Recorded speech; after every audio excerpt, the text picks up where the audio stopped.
It's truly a pleasure for me to be here today, so thank you for the invitation. I hope what I say today resonates clearly with people and also, excuse me, dovetails very clearly with the preceding panel. Excuse me. Thank you, India Gold Policy Centre, for inviting me to speak. As you've just heard, my name is David Tait, and I'm the CEO of the World Gold Council. Let me start by giving you a global perspective on how 2023 panned out for gold. We witnessed a global demand surge amidst escalating geopolitical tensions, reaffirming gold's long-standing role as the ultimate safe haven asset. Our latest gold demand trends report reveals that total annual gold demand climbed to a new record at 4,900 tons, and the average 2023 gold price of 1,940 per ounce, also a record, was 8% higher than 2022. The central bank buying streak, which you all know about, continued from 2022 at a blistering rate, with demand reaching 1,037 tons last year, making it the second highest on record. In addition, the global jewelry market proved to be remarkably resilient amidst record high prices as demand inched up by 3 tons year on year. Historically, geopolitical and economic uncertainties have driven investors towards gold, and as we step into 24, this trend is of course expected to further intensify. There are conflicts, trade tensions, and over 60 elections globally, including, of course, Indian elections, that are expected to fuel a renewed flight to safety, with gold emerging, again, as a beacon of stability. This ever-changing and somewhat worrying landscape demands our attention, as we are certain to experience shifts in market dynamics and economic performance affecting both individuals and institutions alike, which we fully expect to drive a robust gold demand in 2024. However, amidst, and perhaps because of all these shifting sands, the importance of sustainability and transparency within the gold industry and supply chain cannot be overstated. Investors and consumers alike are increasingly prioritizing assets that adhere to transparent, environmental, and ethical standards, making provenance and sustainability a cornerstone of future gold demand. If investors feel they do not have full transparency of and trust in gold supply chain from rock to ring, they will, as the vast majority have done for many years, simply invest elsewhere. Therefore, let us not forget our commitment to ensure transparency within the supply chain by aligning our industry with global, sustainable, and responsible sourcing practices. In this precise context, and as some of you have no doubt heard before taking this role as CEO of the WGC in 2019, I spent a long 35 years in investment banking, hedge funds, Goldman Sachs, and lastly at Credit Suisse. During my last 5 years at Credit Suisse, I ran the firm's global macro division, overseeing interest rates, FX, commodities, and the electronic trading. But this is the point. Most significantly, I was the person who shut it all down. I shut down the commodities trading at Credit Suisse, which obviously included gold and other precious metals. Why? Because it was simply too difficult, risky, and expensive to be involved with. But at the time, it wasn't my job to figure out why it was difficult, risky, and expensive. I simply saved myself $500 million and improved my return on capital by just closing the operation. However, and somewhat ironically, it is now my job and the job of the World Gold Council to figure out why. And so with this in mind, after I joined the World Gold Council, I recognized 4 particular issues. First, I recognized a huge lack of trust in gold relative to other asset classes at both a retail and institutional level. We know from WGC's own research that approximately 50% of potential investors don't trust gold, which has led to warnings not to buy the product from regulators. I asked myself, Who could I turn to check the integrity of the product? Second, it was clear that 60% of potential investors literally don't understand gold or how to safely access or invest in the asset, again leading to warnings not to buy the product from regulators. I was left asking, where do I go, or how do I safely access this product 24/7? Third, I recognized the highly fragmented global gold market. As some of you may have heard before, I liken it very much to medieval England, with various kings and fiefdoms ruling over their own little patch, working together in a somewhat haphazard and inefficient manner. And I was legitimately confused when I joined. Why were the markets not joined up and fungible and hence much more attractive to global investors and asset managers? These are the guys with the money. The plethora of shapes, sizes, grades, purities, regulations, and standards are bewildering and hence consume much more risk-weighted assets than other equally liquid and easier to trade assets. And finally, there appeared to be a lack of global governance and regulatory oversight.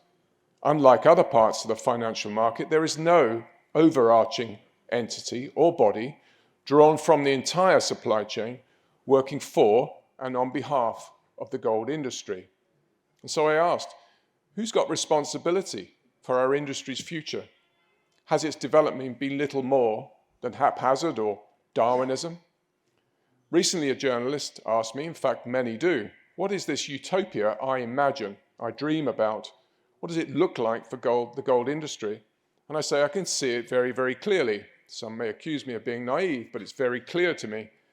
I see a totally secure, immutable, inclusive global ecosystem and database for all good gold, loosely put, good gold, presided over by utterly trusted gatekeepers, such that people who can check, and know for certain that their gold has unimpeachable credentials. I see a time when it is understood by all that only gold from this ecosystem is acceptable to invest in and own. And I see a time when, if your gold is not part of this ecosystem, you will need to be concerned. Because I see a time when the need to be part of the ecosystem becomes such a necessity in order that you can sell your gold, that markets currently available for illegally produced gold or mined by exploited children decline to nothing. This is my goal, and I believe it should be our goal. And so, in that context, the WGC have set out to solve for gold bar integrity, accessibility to gold, and fungibility of global markets, known as Gold 247. Firstly, integrity. The LBMA and WGC have partnered to develop and implement an international system of gold bar integrity, a database, as I previously mentioned, for all responsibly sourced gold. In support of this goal, the WGC have invested heavily in a company called Exedris, a Swiss-based technology company whom we firmly believe can provide the necessary robust technology our complete industry needs. The integrity program is using blockchain to create an exhaustive, immutable database for all gold, with the aim to expand the trusted closed-loop system, which currently exists for the 400-ounce bars, to incorporate small bars, including kilo bars. This will help consumers, investors, and all market participants trust that their gold is authentic, responsibly produced, and sourced. All WGC mining members, all 33, have agreed to adopt the GBI database such that there is, for the first time ever, an immutable record of gold's journey from miner to refiner that the world can depend on. I'm proud to say that Sibanye-Stillwater was the first member to sign. Our membership has not stopped there. All 33 WGC mining members pledged to enhance transparency within the gold supply chain by committing to annually disclose the names and locations of their refining partners, encompassing all operations where the primary revenue is derived from gold production. This is, as you understand, a first for our industry, and I'm proud of the progress we are making when it comes to transparency. I expect all refiners and logistics providers to follow suit. It is also worth noting that in addition to the Royal Canadian Mint, the two largest bullion banks, JP Morgan and HSBC, have already adopted the system, so it is clear that other parts of the global supply chain are mobilizing behind this initiative. There is more work to do with respect to adoption and implementation across the entire industry, but we are very confident that Exedris will sign up more participants from across the global gold supply chain to join the blockchain-based database and international system of integrity. Global adoption of the Bullion Integrity Database is also the critical foundation for a more accessible and fungible market that will unlock much greater demand. And so, with the Integrity Foundation or cornerstone in place, we are now turning our attention to solving for accessibility to gold and the fungibility of our markets. The gold market must undergo a digital transformation to allow transparent and effortless 24/7 retail and wholesale transactions. This means removing barriers to participation at both the retail and institutional level, and the introduction of a modern market infrastructure. As I mentioned, the current global market structure is hugely fragmented and prevents gold from being an easily tradable and globally transferable financial asset. Digitalizing both gold and the gold market infrastructure is essential to solving this challenge. Digitalization of market infrastructure is long overdue. Such things as efficient, transparent clearing, instant delivery versus payment, and market surveillance are all huge benefits of infrastructure reform that will drag down barriers to participation and grow our market exponentially. However, in order for gold to be accessible to all and enjoy full fungibility, the entire industry must work together to establish a global digital gold standard to which all participants can adhere. Standardizing gold into a fully gold-backed digital format, which removes risk, lowers barriers to entry, improves participation, and crucially lowers the capital cost for institutional investors, must be our goal. This will, through global standardization, defragment the market, increase transparency, trust, participation, and demand for gold by making gold attractive to buy, hold, and invest. Gold will begin to compare favorably to the many other assets available to international investors. We are, in essence, working to remove the very reasons I was forced to close down the global Credit Suisse operation. There is a sea of institutional money waiting for gold to be an easy investment, and waves of young future investors waiting to buy and invest in gold when it mirrors other top-class, easy-to-access financial assets. There are $200 trillion of financial assets in the world, with only 1% allocated to alternative investments, let alone gold. Imagine if digitalization attracted just 5% of that 200 trillion to gold. And just imagine all the new use cases, such as gold collateralization and funding, waiting for a digitalized, fungible, and easy-to-use gold. And my last point, governance. The entire value chain needs to draw together as one to chart the 5, 10, 15, 25-year journey and discuss topics such as integrity, artisanal mining, recycling, and even practices, as earlier mentioned, as hand-carried gold. We have before us a great opportunity because, as I've said, technology has finally given us the chance to place gold alongside all other mainstream financial assets and remove the barriers that have held it back for so long. However, no one industry stakeholder can do this on their own. It's necessary for each market participant to put aside differences and work together to grow the whole gold market pie. In this context, in October 22, the whole gold industry came together for the very first time in Lisbon to sign a Declaration of Responsibility and Sustainability Principles, which formally expresses a shared commitment to operating in a responsible and sustainable way based on a clear set of shared goals. However, more critical, this meeting set the precedent for working together as a combined industry towards mutually beneficial goals. I'm more than happy that this pan-global industry group is working well and has met many times already, and I'm especially delighted that we have such good representation from the Indian associations, and indeed associations from all other leading global markets. I hope this global body will soon be regarded, as it should be, for the good of the industry, as gold's top table, or G20.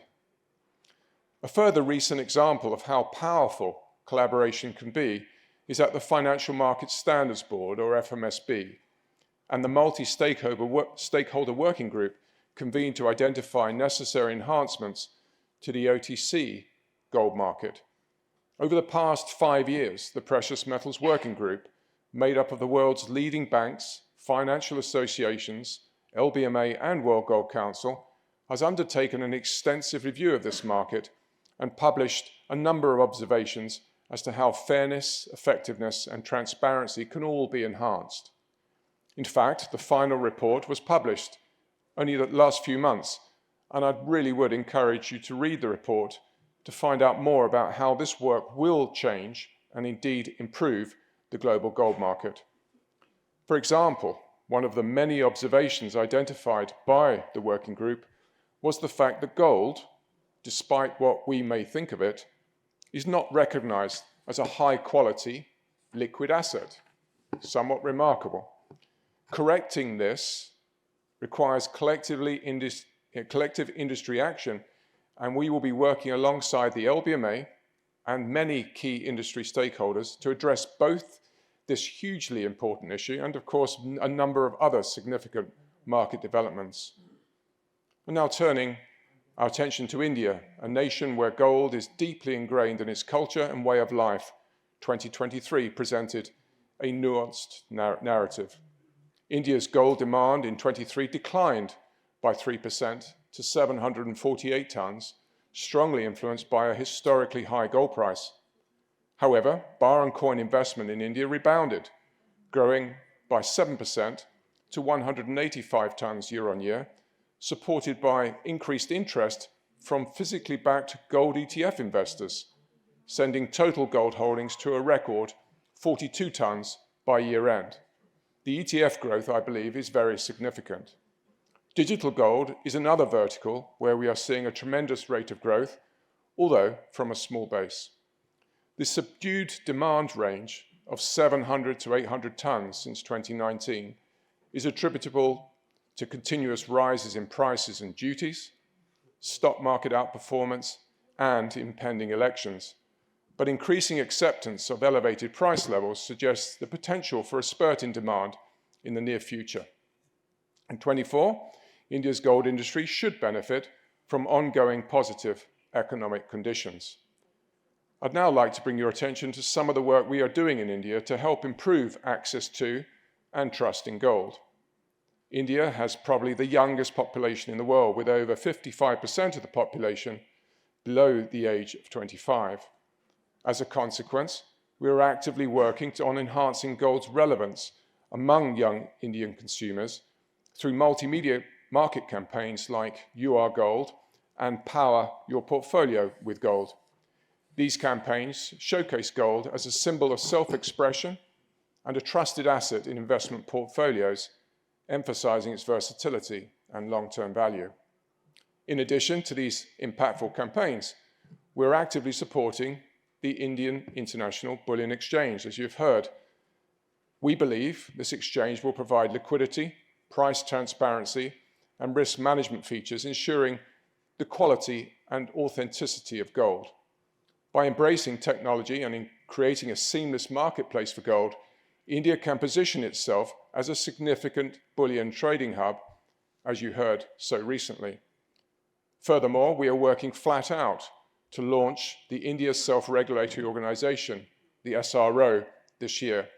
This entity will be the first of its kind anywhere in the world, and we are understandably very proud of this. The process has been very inclusive, bringing together all the stakeholders from the value chain. We believe and hope that we have listened to all. It's critical that the India gold industry comes under one unified banner and improves its standards and best practice. This initiative, process, and concept is being adopted globally in places like Germany, and we are working on similar initiatives in Singapore, Australia, the UAE, and the United States. It is my ultimate goal and intention to draw the international SROs or their equivalents together and for them to be represented on my previously mentioned global G20 gold stage. In fact, I'm also here to attend the first meeting of the SRO board taking place tomorrow in New Delhi. It has great representation from across the industry and top external experts to steer the next level of transformation for the India gold industry.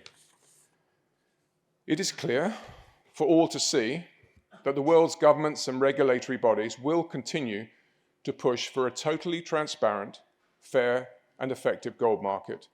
So we must work together as an industry to develop standardized, universally accepted solutions that ensure our market operates at the highest levels of integrity. Digitalization will transform our market, drawing many to gold for the very first time. But there is no point digitalizing an asset that isn't completely trusted. The enduring allure of gold serves as a testament to its unparalleled significance in personal narratives and global financial landscapes alike. Though occasional fluctuations in demand may transpire, the intrinsic criticality of gold remains unwavering. In conclusion, navigating the evolving world dynamics reveals that gold's presence goes beyond its status as a mere commodity. It stands as a critical mineral, intricately woven into the fabric of our cultural, emotional, and economic landscapes. Gold's universally recognized criticality positions it as an enduring and indispensable element in our collective human story. Thank you for the invitation to talk today.